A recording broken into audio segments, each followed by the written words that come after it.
नमस्कार, मैं हूं आपके साथ ज्योतिका। आइए रुक करते हैं फटाफट खबरों की ओर। दिल्ली में भाजपा प्रवक्ता गौरव भाटिया ने प्रेस कॉन्फ्रेंस कर आम आदमी पार्टी पर जमकर निशाना साधा। गौरव भाटिया ने कहा कि आप गुंडों की पार्टी बन गई है, गैंगस्टर आपके सबसे बड़े समर्थक हैं। आम आदमी पार्टी की राज्यसभा सांसद स्वाति मालीवाल ने कालकाजी विधानसभा का दौरा किया, जो मुख्यमंत्री आतिशी की विधानसभा है, जिसके बाद उन्होंने सीएम से अपनी विधानसभा जाने के लिए कहा। स्वाति ने कहा कि हालात इतने खराब हैं कि सड़कें टूटी पड़ी हैं।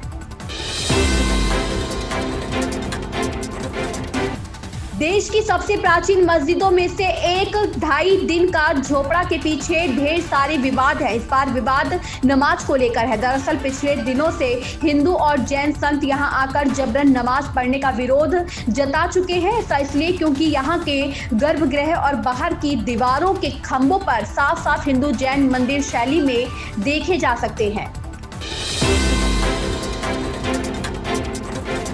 शिवसेना नेता संजय शिरसाट ने इस बात पर जोर दिया कि राज्य की नई सरकार में पार्टी को गृह विभाग मिलना चाहिए। साथ ही दावा किया कि कार्यवाहक मुख्यमंत्री एकनाथ शिंदे को दरकिनार करने की कोशिश की जा रही है।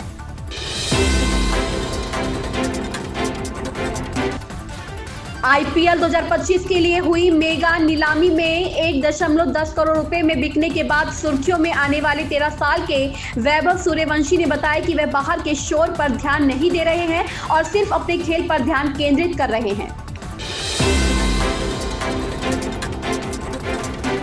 बांग्लादेश में हिंदुओं पर हो रहे अत्याचारों पर कड़ा रुख अपनाते हुए आरएसएस के सरकारी वाहक दत्तात्रेय होसबोले ने कहा कि केंद्र सरकार को हिंदुओं का उत्पीड़न रोकने के लिए हर संभव प्रयास करना चाहिए।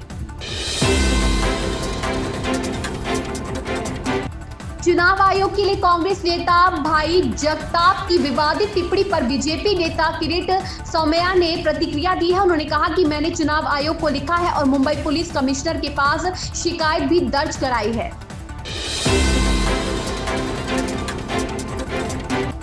महाराष्ट्र विधानसभा चुनाव में महाविकास आघाड़ी को महायुति के हाथों हार का सामना करना पड़ा। विपक्ष अब इस हार का ठिकरा ईवीएम पर फोड़ रहा है। इस पर राकांपा एसपी प्रमुख शरद पवार ने भी प्रतिक्रिया दी। उन्होंने दावा किया कि पूरे चुनाव तंत्र को नियंत्रित करने के लिए सत्ता और धन का दुरुपयोग किया गया।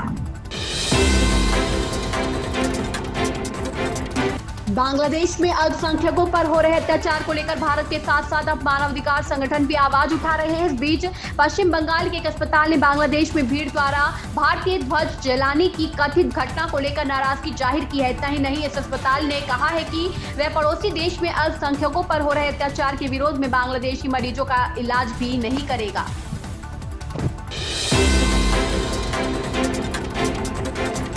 सीएम और डिप्टी सीएम के चेहरे को लेकर लगातार सियासी गलियारों में हलचल मची हुई है। इस बीच कार्यवाहक मुख्यमंत्री एकनाथ शिंदे अपने पैतृक गांव चले गए। इस वजह से महाराष्ट्र सरकार के गठन पर फैसला लेने के लिए मुंबई में होने वाली महायुति की अहम बैठक स्थगित कर दी गई थी। इन खबरों में बस इतना ही। बने रहिए हमारे साथ।